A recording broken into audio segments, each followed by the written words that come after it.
sinasaksak, parang kidlat tapos sakit. It's cancer, sabi niya. It's cancer. Kailangan na natin tanggalin. It's mastectomy. Mastectomy is So meaning, removal of breast. right Totally breast. removal. Sa right lang naman. Right. Kasi kung saan lang yung may buko. Okay. Paano mo hinarap yung mga susunod na gagawin sa'yo? Dahil nga nalaman mo na may breast cancer ka. Alam, sa totoo lang, hindi ko alam kung paano ang gagawin ko. Kasi wala namang makakapagsabi sa atin na, magkaka-cancer ka. Kaya nga. Hindi ko alam talaga. Ang ginawa ko, unang-una, nung nakausap ako ng doktor, meron kaming chapel sa Landmark. Diretso ako sa adoration. Yung iyak ko na talagang buhos, talagang todo bigay na sabi ko, Lord, hindi ko alam kung anong gagawin ko po. So, basta lahat itinataas ko sa'yo, hindi ko alam. I-guide mo ako, kayo na pong bahala sa akin. Oo. Talagang ganun pala talaga. Pag binigay mo sa kanya lahat, nag-move siya in many ways. Yes. Then, after that, nagpa-pray over ako sa pare, yung paglabas ko ng adoration after ng mass niya. Ramdam ko yung healing spirit ba yun, or Holy Spirit nung prayer sa'yo. prayer niya sa akin. So, after that, okay, sige. Inano ko naman. Ang una kong inisip, sabi ng doktor, kailangan ko ng 300,000 for the surgery. Kasi Surgery ang pa lang. surgery muna yun, ipapa yung chemo. Oo. Kasi mauuna ang surgery and chemo sa akin. Oo. So, iba-iba kasi ang Oo. klase ng gamutan ng Oo. breast cancer. May nauuna ang chemo. Parang iba't iba yung ibang procedure level. or treatment na gagawin sa'yo. Oo. So, sa akin, surgery. Teka lang, kailangan, saan ako kukuha ng pambayad? Wala akong 300,000 na ipon. Sabi kong gano'n. Pero alam ko, meron akong insurance. Ayan na. Ayan na. Insurance. Ayan na. Kaya una-una kong naisip, Oo. Pero yun nga, net. Alam ko yun kasi nung time na yun, nagkausap tayo, tinawagan mo ako, di ba? Nag-call ka sa akin, tapos in-explain mo nga. Pero bago muna yon na naisip mo, natatandaan mo ba nung time na sabi ko, Net, pwede ka bang mag-set ng appointment sa'yo? Sabi mo, para saan ba yan? Di ba sabi mo? Finally, kumuha talaga siya ng life insurance. Yung life insurance na yan talaga, sabi ko, sige na, pagbiyak ko na nga si Led, kasi basta. Ang kulit ko, no? Ang kulit mo nun. Tapos sa akin naman, di ko naintindihan talaga kung ano ba yung coverage niya. Sige lang, basta, auto-debit. So, auto-debit yung ginawa ko, kaya Wait lang ha, baka mama. mama-quote ako ng mga taga-insurance Ay, sorry. dito. Wait lang, bakit hindi mo naintindihan? Siguro parang feeling mo, kasi nga parang accommodation, parang gano'n. And then, siyempre, naintindihan ko, slight lang, pero totally hindi ko naintindihan. Parang Basta hindi mo na matandaan yung kung magkano yung coverage. Yes. So, parang ang sa akin, basta insured ako, gano'n. Yes. So, hindi ko syempre maintindihan yung critical illness na Yes. kailangan magagamit ko pala, basta naintindihan ko lang may accidental, and then Yes. may lifetime. Basta meron kang funds. Basta may fund ako sa buhay pag just in case just na in may case. emergency. Yes. And then, only to find out, kung nakausap kita, wow, meron talaga akong makukuhang Ni-review ko din yung may critical illness. Paano ko ba itong makukuha? Sabi ko, paano ko ba siya magagamit? So, yun nga, pinaliwanag mo nga sa akin na bago siya ma-issue kapag after the surgery. So, eto na nga. Sabi ko, sabi mo, manghiram ka na lang kasi maibabalik mo naman yun sa paghihiraman mo. Sabi ko nga, through prayers on that same day, pag-uwi ko sa bahay, tinawagan kita, naka-video call tayo, narinig siya nung ka-roommate ko. Sabi niya sa akin, narinig niya kabuong usapan natin, na sabi mo sa akin, manghiram ka muna, ganyan ka, sabihan mo. So, kasi may makukuha ka naman. May makukuha naman ako, ganyan. Alam mo, after ng usapan natin, sabi nung ka-roommate ko, ate, magkano kailangan mo? 300,000? Sabi niya, may ipon ako, ipapahiram ko sa'yo buong-buo. Sabi ko talaga, sabi ko sa'yo, talaga, sabi ko ganun buong ipon mo, ate, kasi, mababalik mo naman sa akin yun. Tsaka tayo lang naman, para hindi ka na ma-stress. Kasi nakita niya talaga yun. Na-stress. Through my journey, nakikita niya ako na nag-iisip, namamayat, ganyan. Sabi niya sa akin, papahiramin kita, ate, sabi niya. Tapos sabi niya sa akin, pag ako nga may sakit, hindi mo ako pinapabayaan. Tapos, lalo ako umiyak kasi sabi ko, yung small thing pala na ginawa mo sa kapwa mo. Sa pag-time naman na ikaw nangailangan, Naaalala nila. naaalala nila. Kasi sabi ko, hindi ko maintindihan yun. Na gano'n pala kalaki yung impact sa kanya para Simple lang pahiramin yun. niya ako, Oo, simple oo. lang. And then at the same time, simple employee siya, na hindi naman siya Mm. magtaas ang posisyon, may ganun kang ipon. Na-encourage niya tuloy Ah, ako. oo. Yung sabi ko, thank you Lord talaga. Tapos, kinabukan, iyak na ako ng iyak. Sabi sa office na to, umiiyak. Grateful, feeling grateful ako kasi parang yung mga kailangan ko, binibigay na sa akin ni Yes. Lord. Yung kinuha kasi ni Monet sa akin na policy, ang coverage kasi niya doon, may life insurance death, then meron din siyang critical illness, which is yun yung nagamit niya para dun sa breast cancer niya. Actually, binibigay kasi yun, full amount agad. Hindi siya yung parang staggered. Ipapadala sa bank account nila, basta kompleto yung requirements. And then meron din siya doon na accidental death benefit na kasama at meron pa siyang tinatawag na waiver of premium due to critical illness or disability. Nung kumuha siya no, di ba nakakuha siya ng amount for the critical illness. 7 years pa lang yung policy niya that time. So, 10 years to pay kasi yon, fully paid na siya. So, parang hindi na siya mag-iisip pa na paano ko pa babayaran, may cancer na nga ako, kukulangin na nga yung pera ko. So, kaya talaga kayo dyan, yung mga yung mga ino-offeran ko ng life insurance policy, hindi yun para sa akin. Para yun sa inyo na balang araw na katulad ni Monet, ma-appreciate din ninyo ako kahit sobrang kulit ko. Diba, Net? Malaking ano yun. Oo. Net, ano yung pinaka-challenging part ng journey mo as a breast cancer patient? Paano ko ba sisimulan? Pinaka-challenging journey ko is unang-una talaga yung surgery. Yung surgery kasi tatanggalan ka ng part ng katawan mo na buong buhay mo, kasama mo siya.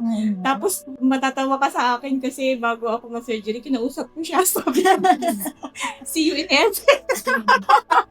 Mauna ka sa akin. Hindi mo natatawa pa siya, no? Kaya Pero- si Monet Pero sabi ko sa kanya, yun nga, iniisip ko lagi, God's plan to. Pagdadaanan ko lang siya, this too shall pass nga, di ba Yes. sabi? Yung surgery, sino yung mag-aalaga sa akin? Kasi hanggat maaari, sa nakakilala sa akin, ayoko talaga magpa-asikaso. Gusto ko all throughout ako. Pero hindi pala pwede yun. Yes. Kaya nandyan yung family. Oo. After the surgery, chemo. Yung chemotherapy, masyado akong, yung mangyayari, nag-research ka, ito yung mangyayari sa akin, makakalbo daw ako, manghihina lahat. Yung masyado ako advanced na nag-isip, yung pag-iisip talaga ang pinaka. Yun yung, actually, alam mo, Net, hindi kasi mo pwede sabihin, hindi ako Hindi pwede pwede, mag-isip. oo. Talagang as ikaw May yung isip mo siya. may sakit, talagang mag-iisip ka. Ano yan, normal. Actually, valid naman yung reason mo na talagang minsan nag-overthink ka na, tapos diba, na-stress ka na, hindi ka na nakakatulog.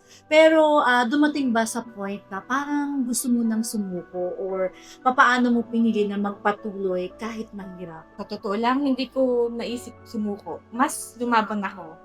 Kasi gusto ko mabuhay. Yes. Pero nung nakita na sabi nga na may cancer ako, una ko naisip, mamamatay na ako.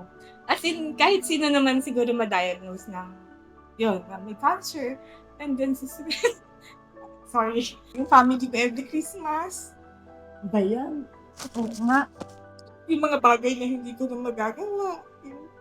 Yun yung iniyak ko. Pero, hindi ako nagsuko kasi alam ko mabubuhay ako. Pinagpipray ko talaga na nakayanin ko. Kasi pagka hininaan ko yung loob ko, mas masakit yung nararamdaman ko. Pero pag napapansin ko lang based sa experience ko, the more ka lumaban, the more ka maging masaya, the more na may acceptance. Yung acceptance talaga na ito na yung sakit mo. Gumagaan, mas gumagaan.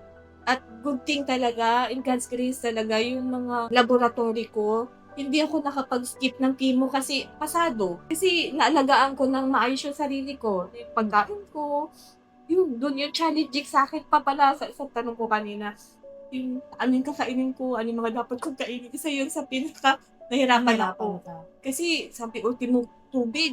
May chemical yan kasi galing sa plastic. Pag bumili ka, yung gulay dito, puro pesticide. Ay, na lang kakainin ko. Oo nga. Sobrang namaya talaga ako from 56, naging 47 ako. Then, almost 9 kilo talaga, sobrang payat. And then, may mga times na pain ko pala, kahit doon ko nalaman yung pain tolerance. ang masakit doon yung effect, yung side effect after 3 days. Doon ko nabigyan ng importance yung simple na pagkain natin, yung the normal na pagkain, na hindi pala nakakain pag may cancer. Kasi kahit konti lang, susuka mo siya. Kasi gutom na gutom ka na. Yung pagkain na sa harap mo, ang sarap-sarap. Pero yung nasusuka, hindi mo maintindihan. Sabi nga nila, pag nabubuntis ka, ganun yung pakiramdam. Makaamoy ka. Susuka ka na. Tapos, sasabihin, ilang oras ako nasa lamesa kasi pag okay yung pakiramdam ko, isusubo ko. Tapos, bigla ganun yun. Mamaya, susuka ko na. Ganun yung pakiramdam. Tapos, laging tulog. Sobrang lantang Ilang ka gulay. inaantok. Kailangan itulog. Okay. Ganun. Tapos yun yung mga mahirap. Tapos, may isa pang effect na yung matapang na gamot, yung last 4 session ko. Ang effect niya, yung buto mo, parang kinakrampol. Sobrang sakit. Ramdam mo hanggang buto. Buto, nerves. Tapos, one time, kasi nung after the surgery, pumapasok na ako sa office. Nagli-leave lang ako ng 1 week. Pag chemo, papasok ulit ako. Tapos, mag-isa na lang ako sa condo. Walang nag-alaga sa akin. Isa ko lang. Ako lang. May time na, dahil yung effect nga sa nerves at saka sa buto, ako yung nagluluto ng pagkain ko. Yung gutom ka na, iiyak ka kasi hindi mo magayat yung... Hindi mo siya mahawakan yung kutsilyo. Hindi ko maghawak. Kasi tapos, walang power, parang walang lakas. Walang grip. Walang grip. Yung pagkagayat ng sibuyas, ang sakit-sakit. Tapos, hihintayin ko maging okay ako bago ko siya magayat ulit. Even yung pag-akuha ng mga plato sa taas, hindi ko kaya kasi hindi pa ako okay. Yun yung mga struggles ko. Kasi nga, dahil siyempre, single ka. Single. So, nakatira ka sa isang kondo, mga kapatid mo kasi may kanya-kaya na buhay na din. So, yun nga, sa buong laban mo na yun, ano yung naging, ano yung naging biggest strength? Siyempre si God. At saka yung laban lang ng buhay para sa pamilya, para makasama ko sila. Yes. Yun talaga. Yung faith. Yung faith. Lagi ko sabi, faith is greater than fear. Kaya kapag natatakot ako, may kakaiba akong naramdaman, ipipray mo lang. Pag hindi ako makatulog, nag-rosary ako. Hanggang makatulugan ko, ilang ulit-ulit na rosary. So, basta mas more deeper. At saka, kay God talaga ako. Totoo yun. Seeking the kingdom of God. Yes. Oo, totoo. Siya lang kasi yung pwede makapitan. Walang iba. At saka siya lang din yung makakaintindi sa sakit, sa bigat, at sa kung ano man yung mangyayari pa sa buhay. Yes, kasi laging iniisip, yun, pag nagkikimo ako, mag-isa lang ako. Mag-grab lang ako papuntang Chinese Gen. Tapos, ako lang mag-isa all throughout. Sasabihin ng family ko, although willing sila samahan ako. Ayoko kasi puyat na din yung ate ko, yung pamangkin ko galing sa trabaho. Ayoko maka-istorbo. Kaya hanggat maaari ako. And then may friend din ako, yan, na sinasamahan ako, sina Jubel, sina JR, yung mga talagang all throughout the session, sinasamahan nila ako. Sobrang grateful talaga ako sa binibigay din ni Lord na mga friends. Mga friends na nakapagibig sila. Pero syempre, during that time, yung family mo, ano yung naging reaction nila nung nalaman nila na cancer ka? Isa yun sa pinakamahirap na part din, yung magsabi ka sa kanila. Kasi alam mo kung masakit sa'yo, mas masakit din sa kanila. Kasi kahit naman sino sa atin, pag may nagkasakit sa family ng cancer, alam na agad na parang 360 na naman yung buhay nyo lahat. Kasi family kayo eh. Yes. Parang affected din affected sila sobra. Kaya hindi sila nagsasalita, hindi nila sinasabi sa akin. Naramdam ko na yung worry nila nung time na yun, sobra-sobra. Siyempre. So, sabi ko nga, mayroon din reason si Lord bakit siguro din nangyari sa akin to unite din ng family. Kasi, syempre, may kanya-kanyang buhay. Hindi na nagkita-kita, hindi na nagko-communicate. And then, nung nalaman nilang may sakit ako, parang nag-unite sila na sino magsasama sa akin sa hospital. Sino. Tapos, yun, magiging ng financial. Sabi ko, huwag nyo nang isipin yung financial kasi kaya ko na. Mayroon akong critical illness, lagi ko sinasabi. Kaya, may insurance ako. May insurance ako. Yun. Salamat talaga kay Lord at meron talaga na-provide or na-ready niya ako sa journey ko na May to. provision talaga si Lord lagi sa buhay natin. Yes. Siyempre, yung pagkuha naman ng life insurance, hindi naman yan dahil para magkaroon tayo ng sakit o whatever. Kaya nga tinatawag natin siya parang Life saver. life saver or parang kami as a life changer sa inyong mga kliyente na kasi hindi mo talaga inaasahan at sino ba naman makakapagsabi na ako or ikaw ay magkakaroon ka ng ganung sakit na hindi mo yun inisip. Kasi ako, nakikita ko sa iyo yung lifestyle mo. Ang healthy ng lifestyle niya kasi from parang once a month meron siyang sinasalihang mga fun run. Tapos iba Yung pagkain naman, sa pagkain niya maayos. So, yun nga yung parang sa pinagdadaanan mo, ano yung lessons or parang ano yung realization mo about life? Number 1 talaga. Alagaan mo yung sarili mo, yung health mo. Kasi napapabayaan natin kapag work, hindi natin naisip na mag-rest. Tapos kapag toxic or stressful, yun talaga. Nag-dwell ako dati sa stress, kaya na-realize ko kailangan mental health. Kailangan laging number 1 importante pag alam mong kasi talaga based on my experience, malaking impact sa pagkakasakit. Yan, yung stress. Sa yung stress mental health. So, kaya pagkaalam ko na stress ako, stop muna and then okay, mamaya, gano'n na lang. Yung namamanage mo na. Namamanage mo na. Oo. Actually, lahat naman ng trabaho may stress. Pero ako nga lagi, pag ako din sa trabaho ko din, iba-iba din yung clients ko, iba-iba din yung stress na na-experience ko.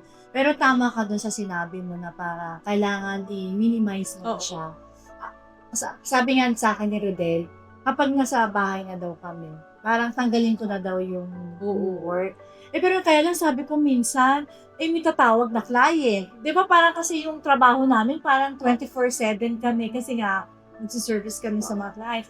Pero yun nga, siguro din minsan, I think yung pagpupuyat. Yan. Isa pa yan. Diba? Ay, nako yan. Guilty ako sa puyat. Yan. Number 1 i-share ko na lang siguro yung isa kasi sa nakapagpabilis ng pagaling ko at yun, nakakapag-glow kumbaga nakakaano sa health mo. Number 1 talaga tulog. Ang kailangan.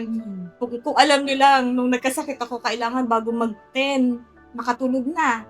Kailangan ma-goal ko yung 7 to 8 hours sleep. Yung tubig. Kahit na malunod ka, tubig ng tubig. 8 glasses talaga. Or 8 to 12. Tapos yung pagkain ng prutas sa first thing in the morning, prutas, gulay, bagong everything. Yun. It's important talaga siya. Stretching. Exercise. Ako ngayon, nag-exercise na ako. Goal yan. I-goal ang Yes, Okay, now that you overcome so much, ano naman yung mga plans or dreams mo pa in the future? Ang plans ko ngayon kasi lang ako one at a time, go with the flow lang. And then to inspire na lang siguro. Kasi every time gusto ko maka-inspire ng mga tao. Yeah. Lalo ngayon, talagang grateful din ako kasi doon sa may support group, ako na sinalihan yung breast cancer support group.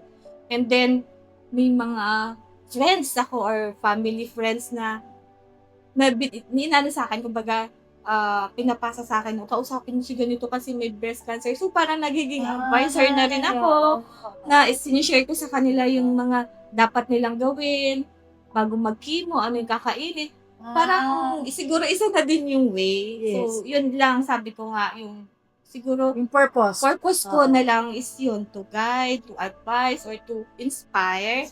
And then baga parang to motivate also also yung mga ibang cancer patients din na katulad mo, no, na kung ano yung pinagdaanan mo, malalagpasan. Yes, yun. Pero meron ka pang mga gusto pang dreams or dreams. Ano ba yung mga plans mo? Kasi po, si Monette ay single. Yes.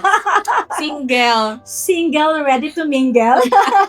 Gustuhin ko man sana, talagang greatest dream ko talaga magkaroon ng sariling family. Pero sa sitwasyon ko, hindi na nga ako pwedeng magkaroon ng baby. Pero yan, sabi ko, ano na lang, kung ano na lang ibigay ni Lord. Yes. Basta, ini-enjoy ko lang yung life ko na anong meron ako ngayon. Yeah. Kung may dumating, edi mas Mas masaya. okay. Mas Kaya kung okay. sino ka man, diba?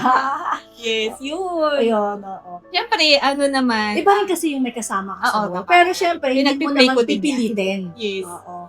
Oo. Basta ipag-pray natin kung kalooban ng Panginoon.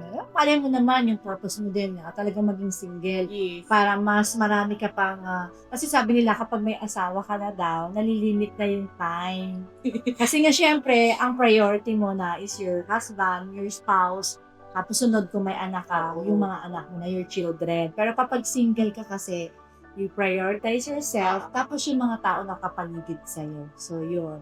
At eto na, para sa ating mga viewers na dumaraan ngayon sa matinding pagsubok, kung cancer man yan, or kung anumang sakit na meron sila ngayon, ano yung gusto mong sabihin sa kanila bilang inspirasyon?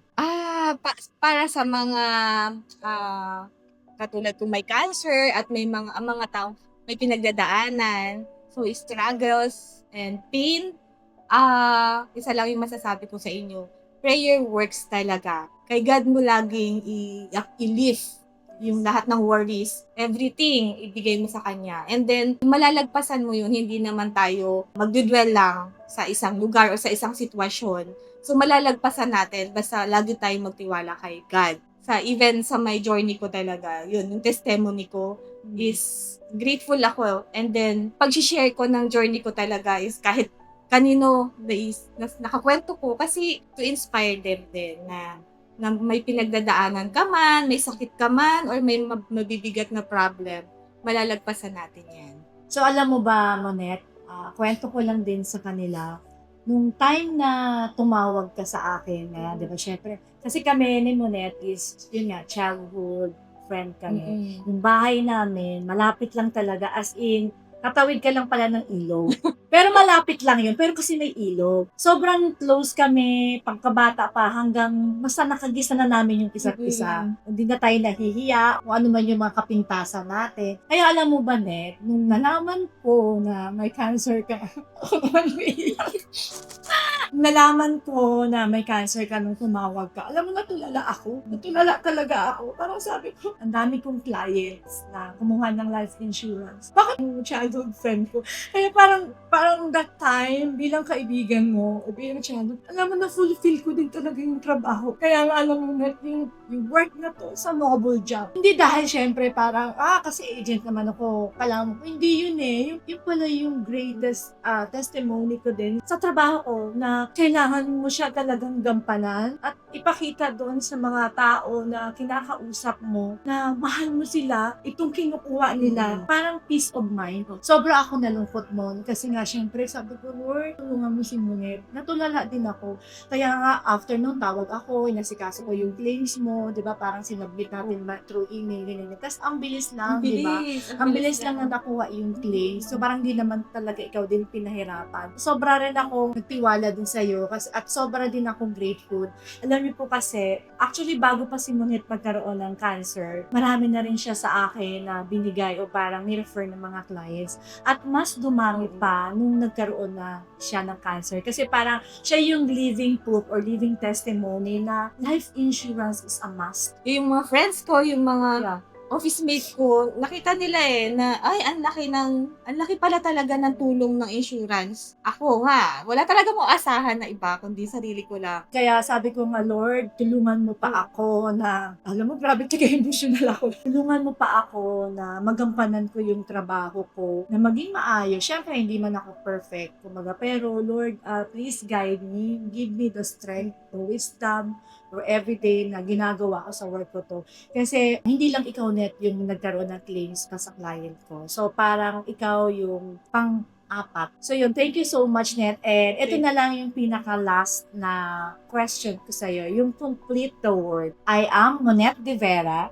and I am a warrior. Yay! Thank you so much. I love you. And of course, on behalf of E-Vlog family, Happy birthday! Yan. Ikaw yan. Oo. Ako to ah.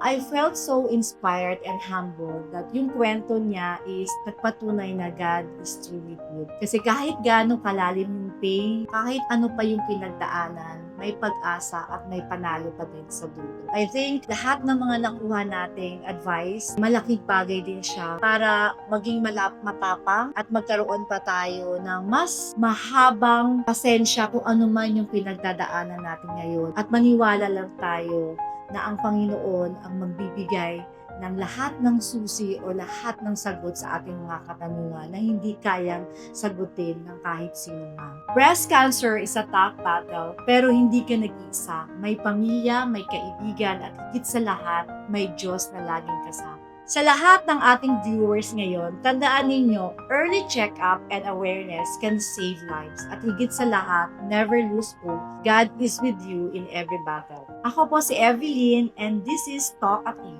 Real stories, real faith, real hope. Hanggang sa susunod na kwentuhan, keep the faith, stay strong, and always remember, God is good all the time. Please Don't forget to like, share, and subscribe. I-vlog na yan! Woo! Yes!